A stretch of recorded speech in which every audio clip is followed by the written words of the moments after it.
Hi everyone, SBI clerk question paper capsule സീരീസിന്റെ മറ്റൊരു വീഡിയോയിലേക്ക് നിങ്ങൾക്ക് എല്ലാവർക്കും സ്വാഗതം. ഞാൻ നിങ്ങളുടെ എഡ്യൂക്കേറ്റർ ദീപക് ജോസ്. സോ ഈ ഒരു വീഡിയോയിൽ നമ്മൾ ഡിസ്കസ് ചെയ്യുന്ന ടോപ്പിക് എന്ന് പറയുന്നത് സർക്കുലർ സീറ്റിംഗ് അറേഞ്ച്മെന്റ് ആണ്. അപ്പൊ നിങ്ങൾക്കറിയാം, ഒരു ബാങ്ക് എക്സാമിനെ പ്രിപ്പയർ ചെയ്യുന്ന ഒരു ആസ്പിരന്റിനെ സംബന്ധിച്ച് റീസണിംഗ് സെക്ഷനിൽ ഏറ്റവും ഇമ്പോർട്ടന്റ് ആയിട്ടുള്ള രണ്ട് ടോപ്പിക്കുകളിൽ ഒന്നാണ് സീറ്റിംഗ് അറേഞ്ച്മെന്റ്, മറ്റൊന്ന് പസിൽസ് ആണ്. അപ്പൊ ഈ രണ്ട് ടോപ്പിക്കുകളും നല്ല സ്ട്രോങ്ങും കോൺഫിഡന്റും ആയിരിക്കണം. എന്നാൽ മാത്രമേ നിങ്ങൾക്ക് മെയിൻസ് ലെവലിലേക്കും അതുപോലെ തന്നെ സെലക്ഷൻ പ്രോസസ്സിലേക്കും കടക്കാൻ നിങ്ങൾക്ക് പറ്റുള്ളൂ. കാരണം റീസണിംഗ് സെക്ഷനിൽ ഒരു 30 to 40% ക്വസ്റ്റ്യൻ ഈ രണ്ട് ടോപ്പിക്കുകളിൽ നിന്നായിരിക്കും വരിക. സോ നിങ്ങൾ അത്രയ്ക്ക് സ്ട്രോങ്ങും കോൺഫിഡന്റും ആയിരിക്കണം ഈ രണ്ട് ടോപ്പിക്കുകളെ പറ്റി. സോ നിങ്ങളുടെ പ്രിപ്പറേഷന് ഹെൽപ്ഫുൾ ആവുന്ന രീതിയിലാണ് നമ്മൾ ഈ ക്വസ്റ്റ്യൻ പേപ്പർ സീരീസിലെ ഈ ക്വസ്റ്റ്യൻസ് പ്രീവിയസ് ഇയർ എക്സാംസിലെ ക്വസ്റ്റ്യൻ കളക്ട് ചെയ്ത് അത് നിങ്ങൾക്ക് വേണ്ടി സോൾവ് ചെയ്യുന്നത്. സോ സർക്കുലർ സീറ്റിംഗ് അറേഞ്ച്മെന്റിനെ സംബന്ധിച്ച് കുറച്ച് ബേസിക് ഐഡിയാസും കാര്യങ്ങളും ഉണ്ട്. അപ്പോൾ ഇതിനെ സംബന്ധിച്ച് പല രീതിയിലുള്ള, പല സ്റ്റേജസിലുള്ള, പല ഡിഫറെന്റ് ലെവൽസിലുള്ള ക്വസ്റ്റ്യൻ നമ്മുടെ എൻട്രി ആപ്പിൽ അവൈലബിൾ ആയിട്ടുള്ള ലക്ഷ്യ ബാങ്കിങ് 101 പരീക്ഷാ ചുവടുകൾ എന്ന കോഴ്സിൽ നിങ്ങൾക്ക് അവൈലബിൾ ആണ്. ഇപ്പോൾ ബേസിക് കോൺസെപ്റ്റും ബേസിക് ആയിട്ടുള്ള ക്വസ്റ്റ്യൻസും മറ്റനേകം ക്വസ്റ്റ്യൻസ് നിങ്ങൾക്ക് എങ്ങനെയാണ് സോൾവ് ചെയ്യുന്നത്, കുറഞ്ഞ സമയത്തിനുള്ളിൽ എങ്ങനെയാണ് സോൾവ് ചെയ്യുന്നത് മനസ്സിലാക്കാനായിട്ട് തീർച്ചയായും ആ കോഴ്സ് നിങ്ങൾക്ക് സബ്സ്ക്രൈബ് ചെയ്യാവുന്നതാണ്. സോ എന്തായാലും നമുക്ക് ഈ വീഡിയോയിലേക്ക് കിടക്കാം. ഈ വീഡിയോയിൽ അപ്പോൾ നമ്മൾ ഡിസ്കസ് ചെയ്യുന്നത് പ്രീവിയസ് ഇയർ SBI ക്ലർക്ക് എക്സാംസിന് ചോദിച്ച സർക്കുലർ സീറ്റിംഗ് അറേഞ്ച്മെന്റ് എന്ന് പറയുന്ന ടോപ്പിക്കിൽ നിന്നുള്ള ക്വസ്റ്റ്യൻസിന്റെ ഡിസ്കഷൻ ആണ്. സോ ഈ ക്വസ്റ്റ്യൻസ് ഡിസ്കസ് ചെയ്യുന്നത് വഴി എങ്ങനെയാണ് ആക്ച്വൽ എക്സാമില് 2021 നടക്കുന്ന SBI ക്ലർക്ക് എക്സാമിന് എങ്ങനെയാണ് നിങ്ങൾക്ക് കുറഞ്ഞ സമയത്തിനകം ഈ ക്വസ്റ്റ്യൻസ് ചെയ്തു തീർക്കാൻ പറ്റുന്നതെന്ന് നമുക്ക് കാണാം. ഓക്കെ, സോ നമുക്ക് ആദ്യത്തെ ക്വസ്റ്റ്യനിലേക്ക് കിടക്കാം. സോ നമ്മുടെ ഫസ്റ്റ് ക്വസ്റ്റ്യൻ ഇതാണ്: study the following information carefully and answer the questions given below. Okay, ഇപ്പോൾ ഒരു സബ്സെറ്റ് ആണ്, നമുക്ക് ഒരു ക്വസ്റ്റ്യൻ ഡേറ്റ തന്നിട്ടുണ്ട്. ആ ഡേറ്റനെ ബേസ് ചെയ്ത് നമുക്ക് കുറെ സബ് ക്വസ്റ്റ്യൻസ് ഇതിനുണ്ട്. 5 ക്വസ്റ്റ്യൻസ് ആണ് നമുക്ക് ആൻസർ ചെയ്യേണ്ടത്. സോ ആദ്യം തന്നെ ആ ബേസിക് ഡേറ്റ നമുക്ക് വായിക്കാം. 8 persons are sitting around a circular table facing the center but not necessarily in the same order. അപ്പൊ 8 ആൾക്കാർ ഒരു ടേബിളിന് ചുറ്റും, ഓക്കെ, ഒരു സർക്കുലർ ടേബിളിന് ചുറ്റും സെന്ററിലേക്ക്, അതായത് ടേബിളിന്റെ മധ്യത്തിലേക്ക് നോക്കിയിരിക്കുകയാണ് അല്ലെ. ഇനി ആരൊക്കെയാണത്? 2 persons sit between Q and P. അപ്പൊ ഇനി പറയുന്നത് ക്ലൂസ് ആണ്, ആ ബേസിക് ക്ലൂസ് ആണ് പറയുന്നത്. 2 persons sit between Q and P either from left or right. അപ്പൊ ഏത് സൈഡിലാണ് പറഞ്ഞിട്ടില്ല, ഒന്നെങ്കിൽ ലെഫ്റ്റ് അല്ലെങ്കിൽ റൈറ്റ് സൈഡ് എന്നാണ് പറഞ്ഞേക്കുന്നത്. Okay, R sits immediate to the right of Q. One person sits between R and S who faces T. Q and T are not immediate neighbors of each other. W sits second to the left of V. 3 persons sit between U and V. അപ്പൊ ഇത്രയാണ് basic ആയിട്ടുള്ള നമുക്ക് തന്നിരിക്കുന്ന information. Okay, അപ്പൊ നമുക്ക് ആ ഒരു circle വരയ്ക്കാൻ നമുക്ക് 8 പേരെ മാർക്ക് ചെയ്യണം. ഓക്കെ, സോ നമ്മൾ 8 പേരെ ഫേസിംഗ് ദ സെന്റർ എന്നുള്ള രീതിയിൽ നമ്മളിവിടെ അറേഞ്ച് ചെയ്യാൻ പോകണം. ഇനി നമ്മളൊരു സർക്കുലർ സീറ്റിംഗ് അറേഞ്ച്മെന്റ് ക്വസ്റ്റ്യൻ ചെയ്യുമ്പോൾ, okay, circular seating arrangement question ചെയ്യുമ്പോൾ നമ്മൾ ഡെഫിനറ്റ് ആയിട്ടുള്ള ഇൻഫർമേഷൻ നോക്കി പോകേണ്ട ആവശ്യമില്ല. കാരണം നമുക്കറിയാം, ഒരു ലീനിയർ അറേഞ്ച്മെന്റ് ക്വസ്റ്റ്യൻ ആണെങ്കിൽ ഡെഫിനറ്റ് ഇൻഫർമേഷൻ ഉണ്ടാവും. അതായത് വ്യക്തമായിട്ട് ഒരാളുടെ പൊസിഷൻ എവിടെയാണെന്ന് പറയുന്ന ഇൻഫർമേഷൻ. അതുകൂടാതെ തന്നെ ഇൻഡെഫിനിറ്റ് ഉണ്ടാവും, അതായത് ഒരു റിലേറ്റീവ് ആയിട്ട്, കമ്പാരിറ്റീവ് ആയിട്ട് പറയുന്ന ഇൻഫർമേഷൻ ഉണ്ടാവും. പിന്നെ അതുകൂടാതെ നെഗറ്റീവ് ഇൻഫർമേഷൻ ഉണ്ടാവും. ഓക്കെ, അങ്ങനെയാണ് ഇൻഫർമേഷൻസ് നമുക്ക് കാറ്റഗറൈസ് ചെയ്യാൻ പറ്റുക. ഒരു സർക്കുലർ സീറ്റിംഗ് അറേഞ്ച്മെന്റ് ഒരിക്കലും ഡെഫിനറ്റ് ആയിട്ടുള്ള ഇൻഫർമേഷൻ നമുക്ക് തരാൻ പറ്റില്ല. കാരണം സർക്കുലർ സീറ്റിംഗ് അറേഞ്ച്മെന്റ് എന്ന് പറഞ്ഞാൽ സൈക്കിളിക് ആണ്. ഇപ്പൊ സ്റ്റാർട്ടിംഗ് പോയിന്റും ഇല്ല, എൻഡിങ് പോയിന്റും ഇല്ല. അപ്പൊ ഒരാൾ ഇന്ന പൊസിഷനിലാണ് എന്ന് കറക്റ്റ് ആയിട്ട് നമുക്ക് പറയാൻ പറ്റില്ല. നമുക്ക് ഇവിടെ എപ്പോഴും ഒരു കമ്പാരിറ്റീവ് ആയിട്ടേ നമുക്ക് പറയാൻ പറ്റുള്ളൂ, റെഫറൻസ് ആയിട്ടേ പറയാൻ പറ്റുള്ളൂ. ഓക്കെ, അപ്പൊ നമുക്ക് ആദ്യത്തെ ഇൻഫർമേഷൻ നമുക്ക് ഇവിടെ വായിക്കാം. 2 persons sit between Q and P. അപ്പൊ ക്യൂവിനും പിക്കും ഇടയിൽ 2 ആൾക്കാർ ഇരിക്കുന്നുണ്ടെന്ന് പറഞ്ഞേക്കുന്നത്. പക്ഷെ എവിടെയാണ്, ലെഫ്റ്റിലാണോ റൈറ്റിലാണോ എന്ന് മെൻഷൻ ചെയ്തിട്ടില്ല. ഇവിടെ പറഞ്ഞേക്കുന്നത് either from left or right എന്ന് പറഞ്ഞേക്കുന്നത്. So we are not sure about it. അപ്പൊ അടുത്ത ഇൻഫർമേഷൻ നോക്കാം. തൽക്കാലം നമ്മൾ ഇത് വിടുകയാണ്. R sits immediate to the right of Q. ക്യൂവിന്റെ ഇമ്മീഡിയറ്റ് റൈറ്റിലാണ് R ഇരിക്കുന്നത്. അപ്പൊ നമുക്ക് ക്യൂവിനെ മാർക്ക് ചെയ്യാം. ഓക്കെ, സേ സപ്പോസ് ക്യൂ ഇവിടെയാണ് ഇരിക്കുന്നത് എന്ന് വിചാരിക്കുക. ക്യൂ ഇവിടെയാണ് ഇരിക്കുന്നത്. നിങ്ങൾക്ക് എവിടെ വേണമെങ്കിലും ക്യൂവിനെ മാർക്ക് ചെയ്യാം, കാരണം ഇതൊരു സൈക്ലിക് അറേഞ്ച്മെന്റ് ആണ് അല്ലെ. അപ്പൊ ക്യൂവിന്റെ ഇമ്മീഡിയറ്റ് റൈറ്റിലാണ് R ഇരിക്കുന്നത്. അപ്പൊ റൈറ്റ് സൈഡ് എന്ന് പറയുന്നത് ഇതാണ് ക്യൂവിന്റെ റൈറ്റ്. നമുക്ക് ഇവിടെ R നെ മാർക്ക് ചെയ്യാം. R sits to the immediate right of Q. അടുത്തത്, 1 person sits between R and S. Who faces T? അപ്പോ ഈ who ആരെയാണ് റെഫർ ചെയ്യുന്നത്? ഓക്കെ, ഇപ്പൊ ഹൂവിന്റെ യൂസേജ്, ആൻഡിന്റെ യൂസേജ്, ഹൂമിന്റെ യൂസേജ്, ഇതൊക്കെ നമ്മൾ ലക്ഷ്യ ബാങ്കിങ്ങിന്റെ കോഴ്സസിൽ മെൻഷൻ ചെയ്തിട്ടുണ്ട്. അത് കറക്റ്റ് ആയിട്ട് നമുക്ക് പറയാൻ പറ്റണം. അതായത് say for example relative pronoun ആയിട്ട് വരും. ഇപ്പോൾ ഹൂ ഇവിടെ റിലേറ്റീവ് പ്രോനൗൺ ആയിട്ടാണ് ആക്ട് ചെയ്യുന്നത്. ഇപ്പൊ ഞാൻ ആൻഡ് ആണ് യൂസ് ചെയ്യുന്നതെങ്കിൽ അതൊരു കഞ്ചക്ഷൻ പോലെയാണ്. അപ്പൊ ഇവിടെ ഹൂ ആണ് യൂസ് ചെയ്യുന്നതെങ്കിൽ അത് റെഫർ ചെയ്യുന്നത് ദ സെക്കൻഡ് എലമെന്റിനാണ്. അപ്പൊ രണ്ടാമത്തെ എലമെന്റ് എന്ന് പറയുമ്പോൾ അവിടെ എസ് ആണ്. അപ്പൊ എസിനെ പറ്റിയാണ് ഇനിയുള്ള കാര്യം. ഹൂ ഫേസസ് ടി എന്ന് പറയുന്നത്. അപ്പോൾ എസ് ഫേസ് ചെയ്യുന്നത് ടീനെയാണ്. ഓക്കെ, അപ്പൊ ഇവിടുന്ന് മനസ്സിലായത് എന്താ? ആറും എസും തമ്മിൽ ഒരാൾ ഇരിക്കുന്നുണ്ട്. ആറിനും എസിനും ഇടയിൽ ഒരാൾ ഇരിക്കുന്നുണ്ട്. ഇനി എസ് ആരെയാ ഫേസ് ചെയ്യുന്നത്? ടീനെയാണ് ഫേസ്. അതായത് എസിന്റെ നേരെ ഓപ്പോസിറ്റ് ആയിട്ട് ഇരിക്കുന്ന ആള് ടി ആണെന്ന് അറിയാം. ഓക്കെ, അപ്പോ ആർ ഇവിടെ ആണെങ്കിൽ എസ് എവിടേക്ക് വരാം? ഒരാൾ ഗ്യാപ്പ് ഇട്ടിട്ട് എസ് ഒന്നെങ്കിൽ ഇവിടെ വരാം, ആറിന്റെ റൈറ്റ് സൈഡിൽ, അല്ലെങ്കിൽ ആറിന്റെ ലെഫ്റ്റ് സൈഡിലും ആവാം, നമുക്ക് ഉറപ്പില്ല. അങ്ങനെയാണെങ്കിൽ ക്യൂവിന്റെ നെയ്ബർ ആയിട്ട് വരണം എസ്. ഓക്കെ, ഇനി അടുത്ത information, Q and T are not immediate neighbours of each other. അപ്പൊ ക്യൂവും ടിയും ഇമ്മീഡിയറ്റ് നെയ്ബേഴ്സ് അല്ല എന്നാണ് പറയുന്നത്. സേ സപ്പോസ് അപ്പൊ ആർ ഇവിടെയാണ് നമ്മൾ മാർക്ക് ചെയ്തത്, എസ് അപ്പോൾ ഇവിടെയാണെങ്കിൽ എസിന്റെ ഓപ്പോസിറ്റ് അല്ലെങ്കിൽ എസ് ഫേസ് ചെയ്യുന്നത് ടീനെ ആയിരിക്കണം. അപ്പൊ ഇവിടെ നമുക്ക് എന്ത് മനസ്സിലായി? ടി ക്യൂവിന്റെ നെയ്ബർ ആയിട്ട് വരുന്നുണ്ട്. പക്ഷെ അത് ശരിയാണോ? അല്ല. ക്വസ്റ്റൻ അനുസരിച്ച് എന്താ പറഞ്ഞിരിക്കുന്നത്? ക്യൂവും ടിയും ഇമ്മീഡിയറ്റ് നെയ്ബേഴ്സ് അല്ല. അങ്ങനെയാണെങ്കിൽ നമുക്ക് ധൈര്യമായിട്ട് എസിന് ഇവിടെ മാർക്ക് ചെയ്യാം. എന്നാൽ മാത്രമേ ടി ഇവിടെ വരുള്ളൂ. അല്ലെങ്കിൽ ടി ഉറപ്പായിട്ടും ക്യൂവിന്റെ ഇമ്മീഡിയറ്റ് നെയ്ബർ ആയിട്ട് വരും. സോ എസിന്റെ പൊസിഷൻ നമുക്ക് കിട്ടി, ടിന്റെ പൊസിഷൻ നമുക്ക് കിട്ടി. അടുത്തത്, W sit second to the left of V. Okay, W sit second to the left of V. അപ്പൊ നമുക്ക് ഇവിടെ ഇനിയിപ്പോ 4 പ്ലേസസ് നമുക്ക് ബാക്കിയുണ്ട്. ഈ കാണുന്ന 1, 2, 3, 4 അല്ലെ, ഈ 4 പ്ലേസസ് നമുക്ക് ബാക്കിയുണ്ട്. ഇതിനകത്ത് എവിടെയായിരിക്കും നമുക്ക് ഉറപ്പില്ല. നമ്മുടെ ആദ്യത്തെ ഒരു ഇൻഫർമേഷൻ നമ്മൾ മാർക്ക് ചെയ്യാൻ ഇനിയും കിടക്കുന്നുണ്ട്. ക്യു ആൻഡ് പി അല്ലെ, 2 person sit between Q and P എന്ന് പറയുന്നുണ്ട്. So it's either from left or either from right. അപ്പൊ ഇവിടെ നോക്കുക നിങ്ങളിപ്പോ, ക്യൂവിന്റെ റൈറ്റ് സൈഡിലേക്ക് പോകുമ്പോൾ 2 ആൾക്കാർ ഗ്യാപ്പ് വരികയാണെങ്കിൽ സേ 6 പിന്നെ ഒരു ഗ്യാപ്പ്, അത് കഴിഞ്ഞിട്ട് വേണം പി വരാനായിട്ട്. പക്ഷെ അവിടെ ഓൾറെഡി ഇപ്പൊ നമ്മൾ ആരെ മാർക്ക് ചെയ്തിട്ടുണ്ട്? ടീനെ മാർക്ക് ചെയ്തിട്ടുണ്ട്. അപ്പൊ എന്തായാലും പി ക്യൂവിന്റെ റൈറ്റ് സൈഡിലല്ലെന്ന് മനസ്സിലായി. അങ്ങനെയാണെങ്കിൽ പി ക്യൂവിന്റെ ലെഫ്റ്റ് സൈഡിൽ വരണം. അപ്പൊ 2 ആൾക്കാരെ ഗ്യാപ്പ് ഇട്ടിട്ട് ഞാൻ പീനെ ഇവിടെ തന്നെ മാർക്ക് ചെയ്യണം.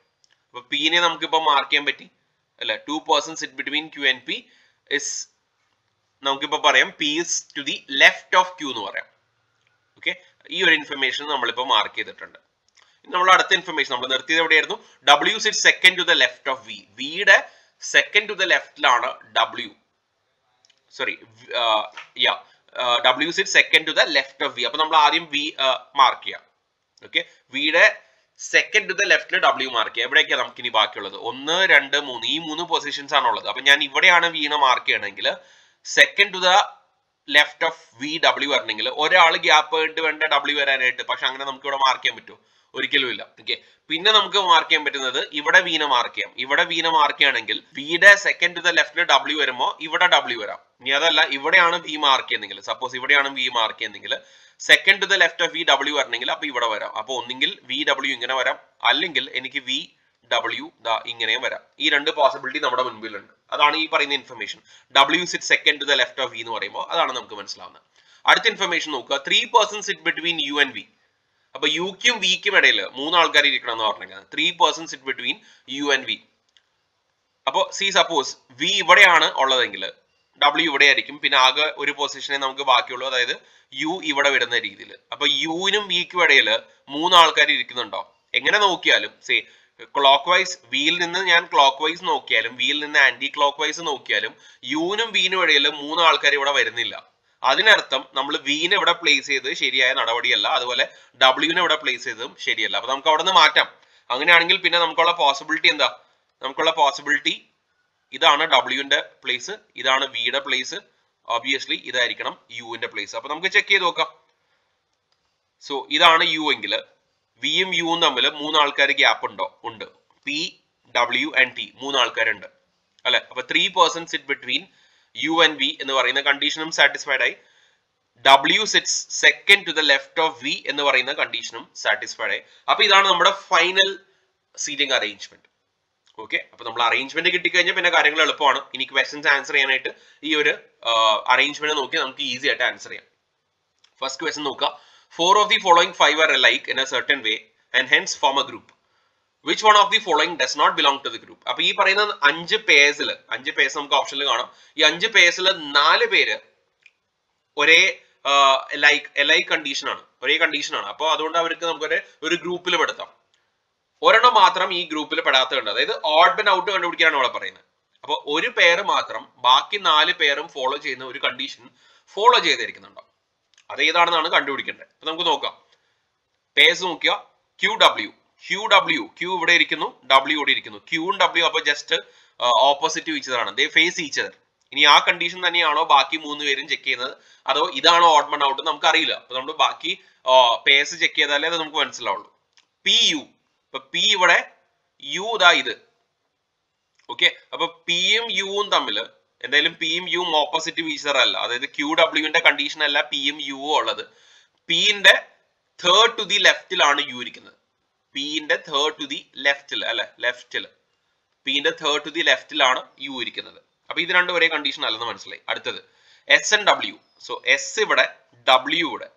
അപ്പൊ എസ് ആൻഡ് ഡബ്ല്യുവും ഫേസ് ടു ഫേസ് അല്ല ഇരിക്കുന്നത്, അതായത് ക്യൂ ഡബ്ല്യുവിന്റെ അതേ ലോജിക് അല്ല എസ് ഡബ്ല്യുവിനുള്ളത്. പിന്നെ എന്ത് ലോജിക്കാ ഉള്ളത്?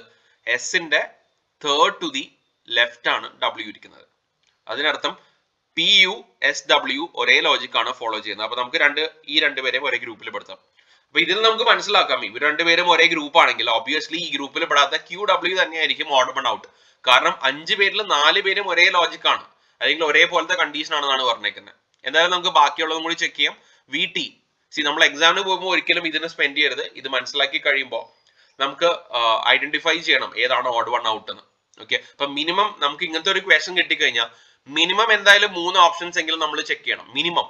ഓക്കെ, മാക്സിമം ചിലപ്പോൾ ഞാൻ 5 എണ്ണവും ചെക്ക് ചെയ്യേണ്ടി വരും. കാരണം ഇഫ് ഓഡ് വൺ ഔട്ട് 5ാമത്തെ ഓപ്ഷൻ ആണെങ്കിൽ ഞാൻ 5 എണ്ണവും ചെക്ക് ചെയ്യേണ്ടി വരും. മിനിമം ഞാൻ 3 എണ്ണം ചെക്ക് ചെയ്താൽ മതി. കാരണം ആ 3 എണ്ണത്തിൽ ഏതെങ്കിലും 2 എണ്ണം ഒരേ കണ്ടീഷൻ ആണ് ഫോളോ ചെയ്യുന്നത് മനസ്സിലാക്കി കഴിഞ്ഞാൽ ആ 2 കേസിൽ പെടാത്തതായിരിക്കും നിങ്ങളുടെ ആൻസർ. ഇവിടെ എനിക്ക് അത് ഇപ്പൊ കിട്ടിയിട്ടുണ്ട്. ക്യൂ ഡബ്ല്യു ഈ 2 ഓപ്ഷൻ ബിയും സിയും ഫോളോ ചെയ്യുന്ന പെയർ കണ്ടീഷൻ അല്ല ഫോളോ ചെയ്യുന്നത്. എന്തായാലും വി ടി ചെക്ക് ചെയ്ത് നോക്കാം. വിയും ടിയും they are not opposite to each other. ഇപ്പൊ വിന്റെ തേർഡ് ടു ദി ലെഫ്റ്റിലാണ് ടി കിടക്കുന്നത്, കാണുന്നുണ്ടല്ലോ. Okay, Q P. സോ ഇതാണ് ക്യൂ, പി ഇതാണ്. ക്യൂവിന്റെ തേർഡ് ടു ദി ലെഫ്റ്റിലാണ് പി കിടക്കുന്നത്. അപ്പൊ ഈ 3 എണ്ണവും ഒരേ കണ്ടീഷൻസ് ആണ്. ഇത് മാത്രം ആ ഒരു കണ്ടീഷനിൽ പെടാൻ പറ്റില്ല. അപ്പൊ ഓപ്ഷൻ എ ആണ് നമ്മുടെ ഇവിടുത്തെ answer, odd one out. Okay, അടുത്ത ക്വസ്റ്റൻ നമുക്ക് നോക്കാം. Who among the following sits immediate right of U. അപ്പൊ യുവിന്റെ ഇമ്മീഡിയറ്റ് റൈറ്റിൽ നമ്മുടെ അറേഞ്ച്മെന്റ് എടുക്കുക. ഇതാണ് യുവിന്റെ ഇമ്മീഡിയറ്റ് റൈറ്റ് എന്ന് പറയുമ്പോൾ ടി ആണ് ഇരിക്കുന്നത്. ഓക്കെ, അപ്പൊ ആൻസർ ഇസ് ഓപ്ഷൻ സി. അടുത്തത് the number of persons sit between Q and T when counted to the right of Q same as the number of persons sit between W and dash when counted to the left of dash. അപ്പൊ ഈ 2 ഡാഷിലും വരേണ്ടത് എന്തായാലും ഒരേ person ആയിരിക്കണം. കാരണം നമുക്ക് purse ഒന്നും തന്നിട്ടില്ല അല്ലെ.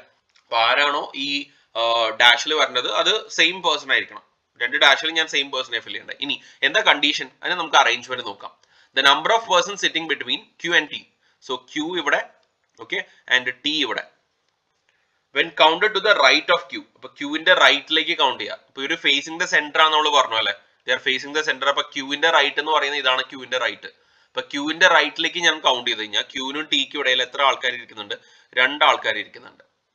അപ്പൊ ഇതേ ലോജിക്കില് എനിക്ക് എന്ത് കാണണം? Same as the number of person between W. ഇപ്പൊ ഡബ്ല്യു ഇതാണ്, ഡബ്ല്യു ആൻഡ് ഡാഷ്. ഇപ്പൊ ഡബ്ല്യുവിനും ഇനി പറയുന്ന ആൾക്കും ഇടയിൽ എത്ര ആൾക്കാർ വേണം? ക്യൂനും ടിക്കും ഇടയിലുള്ള അത്രയും ആൾക്കാർ തന്നെ when counted from the right of Q വരണം, അതായത് 2 പേര്. ഇപ്പൊ ഡബ്ല്യുവിനും ആർക്കും ഇടയിലാണ് 2 പേരെന്നാണ് കണ്ടുപിടിക്കേണ്ടത്. ഇപ്പൊ ഡബ്ല്യുവിനും ആറിനും ഇടയിൽ 2 പേര് ഇരിക്കുന്നുണ്ട് when you are counting from the left of W. പക്ഷെ ഇവിടെ ഡാഷ് തന്നിരിക്കുന്നത് ആരെന്നാണെന്ന് നമുക്ക് അറിയേണ്ട. So when counted from the left of ആര്. ഇപ്പോ എന്തായാലും ഡബ്ല്യു നമുക്ക് ഈ 2 ഗ്യാപ്പിലും ഫിൽ ചെയ്യാൻ പറ്റില്ലല്ലോ. അപ്പൊ ഡബ്ല്യുവിനും ആറിനും ഇടയിൽ 2 ആൾ ഇരിക്കുന്നത് ഞാൻ എങ്ങനെ കൗണ്ട് ചെയ്യുമ്പോഴാണ്? ഡബ്ല്യുവിന്റെ ലെഫ്റ്റിൽ നിന്ന് കൗണ്ട് ചെയ്യുമ്പോഴാണ്. സോ ഇവിടെ എനിക്ക് ഒരിക്കലും ഡബ്ല്യു ഫിൽ ചെയ്യാൻ പറ്റില്ല. ഇനി അടുത്ത ആളെന്ന് പറയുന്നത് എസ് ആണ്. അപ്പൊ ഡബ്ല്യുവിനും എസിനും ഇടയിൽ 2 ആൾ ഇരിക്കുന്നുണ്ട്. When you count from the left of S. അപ്പൊ ആ ഒരു കണ്ടീഷൻ ആണ് നമുക്ക് വേണ്ടത്, അതാണ് ഇവിടെ പറഞ്ഞേക്കുന്നത് അല്ലെ. So W and S when counted from the left of S. So answer is option B, S. Fourth question, who among the following faces R? R ne face ചെയ്തിരിക്കുന്ന ആരാണ്? So നമ്മുടെ R ഇതാണ്, R ne face ചെയ്യുന്നത് P ആണ്. So answer is option C. Okay, next question, who among the following sits third to the right of S? S ന്റെ third to the right ൽ ആരാണ് ഇരിക്കുന്നത്? So S എവിടെയാണ് ഇരിക്കുന്നത്? ഇതാണ് S. S ന്റെ third to the right എന്ന് പറയുമ്പോൾ we have to go in this direction. ഇതാണ് right. So 1 2 3 answer is U. So option B. Okay, അപ്പൊ നമ്മൾ ഫസ്റ്റ് സെറ്റ് ഓഫ് ക്വസ്റ്റൻ നമ്മൾ ചെയ്തു, 5 ക്വസ്റ്റൻ. അപ്പൊ ഇതൊരു ബേസിക് ക്വസ്റ്റൻ ആയിരുന്നു. ഇത് 2019 SBI ക്ലർക്ക് പ്രിലിമിനറി എക്സാമിന് ചോദിച്ച ഒരു ക്വസ്റ്റൻ ആണ്. സോ ഈ ഒരു വീഡിയോയുടെ ബാക്കി ക്വസ്റ്റൻസ്, സോ ഇനി നമ്മൾ ഒരു 2 സെറ്റ് ക്വസ്റ്റനും കൂടെ പ്രീവിയസ് ഇയർ ചോദിച്ച ഒരു 2 സെറ്റ് ക്വസ്റ്റനും കൂടെ നമ്മൾ ഡിസ്കസ് ചെയ്യുന്നതായിരിക്കും. അതിൽ ഒരു ക്വസ്റ്റ്യൻ നമുക്ക് വേരിയബിൾസ് വരുമ്പോൾ, അതായത് സർക്കുലർ സീറ്റിംഗ് അറേഞ്ച്മെന്റിൽ തന്നെ നമുക്ക് എക്സ്ട്രാ വേരിയബിൾസും വരാം. ആൾക്കാർ അവരുടെ ലൈക്സ്, ഡിസ്ലൈക്സ് അല്ലെങ്കിൽ അവരുടെ പ്രൊഫഷൻ ഇതൊക്കെ ചേർത്ത് നമുക്ക് ക്വസ്റ്റ്യൻസ് വരാം. അപ്പോൾ അങ്ങനെയുള്ള ടൈപ്പ് ക്വസ്റ്റൻ ആണ് ഇനി നമുക്ക് ബാക്കി വീഡിയോയിൽ ഡിസ്കസ് ചെയ്യാനുള്ളത്. സോ ഈ വീഡിയോയുടെ റിമൈനിങ് പോർഷൻ നിങ്ങൾക്ക് എൻട്രി ആപ്പിൽ അവൈലബിൾ ആയിട്ടുള്ള SBI ക്ലർക്ക് ക്വസ്റ്റൻ പേപ്പർ ക്യാപ്സ്യൂളിൽ കംപ്ലീറ്റ്ലി ഫ്രീ ലഭിക്കുന്നതായിരിക്കും. സോ ആ ഒരു കോഴ്സിലേക്ക് പോകാനുള്ള ലിങ്ക് ഈ വീഡിയോയുടെ ഡിസ്ക്രിപ്ഷനിൽ നിങ്ങൾക്ക് അവൈലബിൾ ആയിരിക്കും. സോ നിങ്ങൾ ആ ലിങ്കിൽ ക്ലിക്ക് ചെയ്യാം. ഓക്കെ, അതുവഴി ആ കോഴ്സിലേക്ക് പോവാം, ആ ക്വസ്റ്റ്യൻസ് ഫെമിലറൈസ് ചെയ്യാം. ഓക്കെ, സോ ബാക്കി ക്വസ്റ്റ്യൻസ് നമുക്ക് എൻട്രി ആപ്പിൽ കാണാം.